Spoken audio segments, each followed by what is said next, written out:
Hello ನಮಸ್ಕಾರ welcome back to my YouTube channel. ಬೆಳಗ್ಗೆ ಬೆಳಗ್ಗೆ ಜೋರು ಮಳೆ ಬರ್ತಾ ಇದೆ. ಇವಾಗ ಮಳೆಗಾಲ ಅಲ್ವಾ, ಇವಾಗ ಮಳೆ ಬಿಟ್ಟ ಕೂಡಲೇ ತೋಟಕ್ಕೆ ಹೋಗುವ.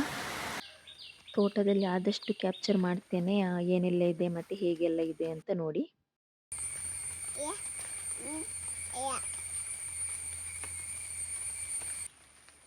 ಇದು ನೋಡಿ ಅಡಿಕೆ ಗಿಡ, ಕಂಗು ಅಂತ ಹೇಳ್ತೇವಲ್ಲ ಅದು ನೋಡಿ. ಇದರಲ್ಲಿ ಹಿಂಗಾರ ಕಾಣಿಸ್ತಾ ಇದೆಯಲ್ವಾ, ಇದನ್ನು ಈ ಹಿಂಗಾರವನ್ನು ಸ್ವಲ್ಪ ಎಳೆ ಇರಬೇಕಿದ್ರೆ ಇದನ್ನು ಪೂಜೆಗೆ ಬಳಸ್ತಾರೆ. ಇದೀಗ ದೊಡ್ಡದಾದ ಮೇಲೆ ನೋಡಿ ಈ ಥರ ಫುಲ್ ಅರಳಿಕೊಂಡು ಇದರಲ್ಲಿ ನೋಡಿ ಸಣ್ಣ ಸಣ್ಣ ಕಾಯಿ ಕಾಣಿಸ್ತಾ ಇದೆಯಲ್ಲ, ಇದೇ ದೊಡ್ಡದಾಗಿ ಅಡಿಕೆ ಆಗ್ತದೆ. ತೋರಿಸ್ತೇನೆ ನಾನು ನಿಮಗೆ ಅಡಿಕೆ ದೊಡ್ಡದಾದ ಮೇಲೆ, ಬಟ್ ಅದೀಗ ಹಣ್ಣಿಲ್ಲ, ಒಣಗಿದ್ದನ್ನು ತೋರಿಸ್ತೇನೆ. ಇದು ನೋಡಿ ನಾನು ಹಿಂಗಾರ ಅಂತ ಹೇಳಿದೆ ಅಲ್ವಾ, ಅದರ ಹೊರಗಿನ ಕವಚ. ಇದನ್ನು ದನ ತಿಂತದೆ. ಇದೇ ನೋಡಿ ಅಡಿಕೆ, ಇದೀಗ ಒಣಗಿದೆ. ಹಣ್ಣಿರ್ಬೇಕಿದ್ರೆ ಆರೆಂಜ್ ಕಲರ್ ಇರ್ತದೆ. ಇದೇನು ಅಂತ ಹೇಳಿದ್ರೆ ಕೊಕ್ಕೋ ಗಿಡ. ಇದರಲ್ಲಿ ನೋಡಿ ಕಾಣಿಸ್ತಾ ಇದೆಯಲ್ಲ ಕೊಕ್ಕೋ, ಸಣ್ಣಕ್ಕಿದೆ. ಇದು ಹಣ್ಣಾಗಬೇಕು ನೋಡಿ, ಹಣ್ಣಾದಾಗ ಹೀಗೆ ಇರುತ್ತದೆ, ಈ ಕಲರಲ್ಲಿ ಇರ್ತದೆ. ಇದರ ಒಳಗಡೆ ಬೀಜ ಇದೆ ನೋಡಿ, ಇದರಿಂದ ಚಾಕ್ಲೇಟ್ ತಯಾರಿಸ್ತಾರೆ.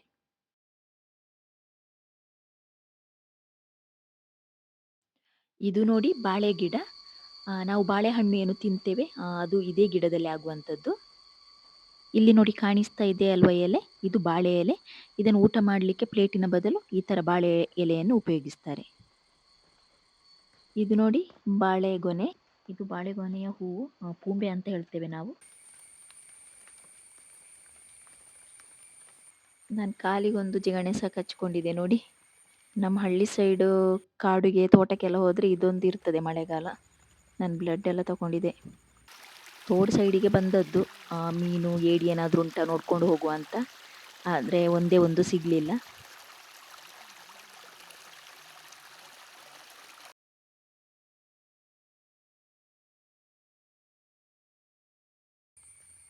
ಇದು ನೋಡಿ ಗಾಂಧಾರಿ ಮೆಣಸು ಅಂತ ಹೇಳ್ತೇವೆ ನಮ್ಮ ಸೈಡ್.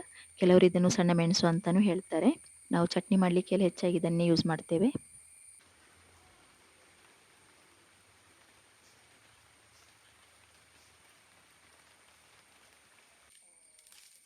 ಇದು ನೋಡಿ ಎಲ್ರಿಗೂ ಗೊತ್ತಿರ್ತದೆ, ತೆಂಗಿನ ಮರ. ಹಾಗೆ ಅಲ್ಲಿ ಕಾಣಿಸ್ತಾ ಇದೆ ಅಲ್ವಾ, ಅದು ತೆಂಗಿನ ಮರದ ಹಿಂಗಾರ. ಮತ್ತು ಇದೆಲ್ಲ ಎಳನೀರು ನೋಡಿ, ಎಳನೀರು ಎಲ್ರಿಗೂ ಗೊತ್ತಿರ್ತದಲ್ಲ, ಎಲ್ಲರೂ ಕುಡಿತೀರಾ. ಪೇಟೆಯಲ್ಲಿ ಸಹ ದುಡ್ಡು ಕೊಟ್ಟರೆ ಸಿಗ್ತದೆ ಅಲ್ವಾ, ಆದರೆ ನಮಗಿಲ್ಲಿ ಊರಲ್ಲಿ ಫ್ರೀಯಾಗಿ ಸಿಗ್ತದೆ.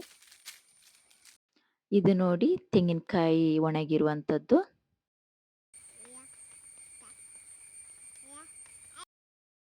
ನಮ್ಮ ಮಗಳು ಮತ್ತು ನಮ್ಮ ಅಜ್ಜಿ ಇಬ್ಬರು ಸೇರಿಕೊಂಡು ಒಣಗಿದ ಅಡಿಕೆದು ಸಿಪ್ಪೆ ತೆಗಿತಾ ಇದ್ದಾರೆ.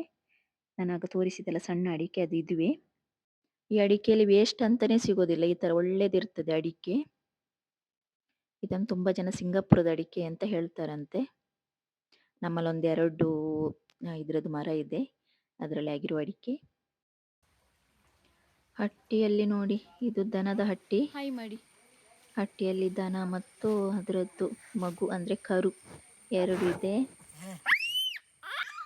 ಹಟ್ಟಿಯ ಒಳಗಡೆ ಎಷ್ಟೊತ್ತಿಗೂ ದನ ಇದ್ದರೆ ಅವುಗಳಿಗೆ ಫ್ರೀಡಮ್ ಇರೋದಿಲ್ಲಲ್ಲ, ಅದಕ್ಕೆ ಬೇಕಾಗಿ ಅಮ್ಮ ಸ್ವಲ್ಪ ಹೊತ್ತು ಹೊರಗಡೆ ಹುಲ್ಲು ಎಲ್ಲ ಮೇಯ್ಕೊಂಡಿರಲಿ ಅಂತ ಬಿಟ್ಟಿದ್ದಾರೆ. ನೋಡಿ ನಾನೊಂದು ಕೆಲಸ ಮಾಡ್ತಿದ್ದೇನೆ. ಇದೇನಂತ ಹೇಳಿದರೆ ಮಜ್ಜಿಗೆ ಕಡಿಯೋದು. ಇದನ್ನು ಹೀಗೆ ಕಡಿದ ಮೇಲೆ ಇದರಲ್ಲಿ ಬೆಣ್ಣೆ ಬರ್ತದೆ. ಸ್ವಲ್ಪ ಹೊತ್ತು ಕಡಿಬೇಕು ಇದೇ ಥರ. ನೋಡಿ ಇಲ್ಲಿ ಸ್ವಲ್ಪ ಬೆಣ್ಣೆ ಸಿಕ್ಕಿದೆ. ಇದನ್ನು ಇನ್ನೂ ಫ್ರೆಶ್ ನೀರಲ್ಲಿ ಸ್ವಲ್ಪ ತೊಳ್ಕೊಳ್ಬೇಕು, ಈ ಥರ ಸಿಕ್ಕಿದ ಬೆಣ್ಣೆಯನ್ನು.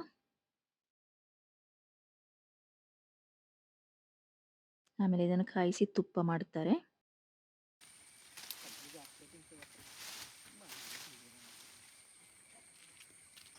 ಪ್ಯೂರ್ ನಾಟಿ ಕೋಳಿ ಅಂದರೆ ಇದೆ ನೋಡಿ. ನಾಯಿ ನನ್ನನ್ನು ನೋಡಿಕೊಂಡು ಬಾಲಲ್ಲಾಡಿಸ್ತಾ ಉಂಟು, ಏನಾದರೂ ತಿನ್ನಲಿಕ್ಕೆ ತಂದಿದ್ದೇನಾ ಅಂತ. ನಮ್ಮಲ್ಲಿ ಸುಮಾರು ಹಣ್ಣಿನ ಗಿಡಗಳುಂಟು. ಇದೆಲ್ಲರಿಗೂ ಗೊತ್ತಿರ್ತದೆ, ಚಿಕ್ಕ ಕಾಯಿ ಕಾಣಿಸ್ತಾ ಇದೆ ಅಲ್ವಾ.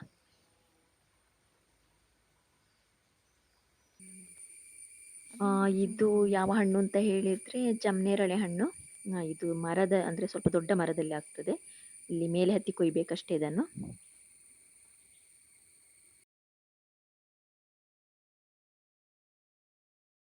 ಇದೇ ನೋಡಿ ಜಮ್ನೇರಳೆ ಹಣ್ಣು. ಇದು ನೋಡಿ ನಕ್ಷತ್ರ ಹಣ್ಣು. ಇದೆಲ್ಲ ಈ ಕೆಳಗಡೆ ಬಿದ್ದಿದೆ ನಕ್ಷತ್ರ ಹಣ್ಣು ಹಣ್ಣಾಗಿ. ಇದು ನೋಡಿ ಮ್ಯಾಂಗೋಸ್ಟಿನ್ ಗಿಡ. ಇದರಲ್ಲಿ ಒಂದೆರಡು ಮ್ಯಾಂಗೋಸ್ಟಿನ್ ಇದೆ.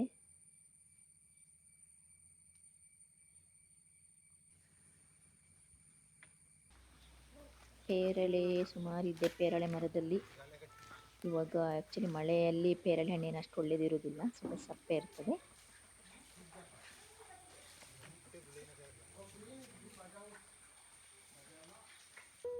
ಮಗಳಿಗೊಂದು ಪೇರಳೆ ಹಣ್ಣು ಕೊಯ್ದು ಕೊಟ್ಟೆ, ಭಾರಿ ಖುಷಿ ಆಯ್ತು ಅವಳಿಗೆ.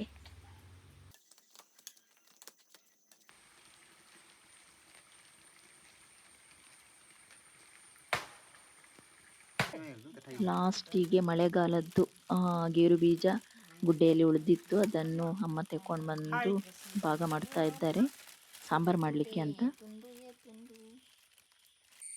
ನೀವು ಫಸ್ಟಿಂದಲೇ ಒಬ್ಸರ್ವ್ ಮಾಡಿದರೆ ನಿಮಗೊಂದು ಇನ್ನರ್ ಟ್ಯೂನ್ ಕೇಳಿರ್ಬೋದು.